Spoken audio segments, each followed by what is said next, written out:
What the hell does Warren know about retirement? Yeah. Yeah, we haven't even thought about it.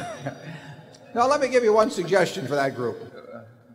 I use this sometimes when I talk to a bunch of high school seniors out in Nebraska, Westland, a few weeks ago. But tell the youngsters in the class, they're probably around 16 or 17.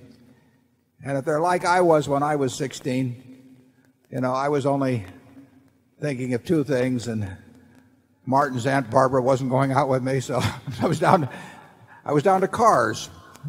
I tried hearses, but that didn't work.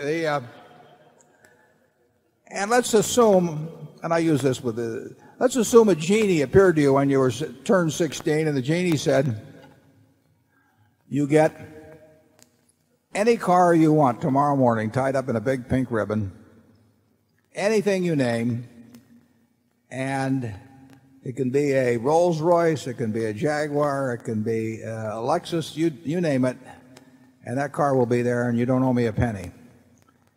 And having heard the genie stories before, you say to the genie, what's the catch? And of course the genie says, well, there's just one. That car, which you're going to get tomorrow morning, car of your dreams, is the only car you're ever going to get. So you can pick one, but that's it. And you still name whatever the car of your dreams is, and the next morning you receive that car. Now, what do you do knowing that's the only car you're going to have for the rest of your life? Well, you read the owner's manual about 10 times before you put the key in the ignition. You keep it garaged. You change the oil twice as often as they tell you to do. You keep the tires inflated properly. If you get a little nick, you fix it that day so it doesn't rust on you. In other words, you make sure that this car of your dreams at age 16 is going to still be the car of your dreams at age 50 or 60 because you treat it as the only one you'll ever get in your lifetime. And then I would suggest to your students in Phoenix that they are going to get exactly one mind and one body.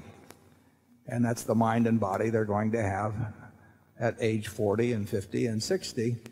And it isn't so much a question of preparing for retirement precisely at those ages. It's a question of preparing for life at those ages, and that they should treat the importance of taking care and maximizing that mind and taking care of that body in a way that when they get to be 50 or 60 or 70, they've got a real asset instead of something that's rusted and been ignored over the years. And it will be too late to think about that when they're 60 or 70. You can't repair the car back into the shape it was. You can maintain it.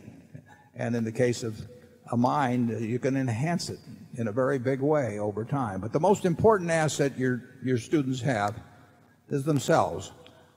I will take a person graduating from college, and assuming they're in normal shape and everything, I will be glad to pay them, probably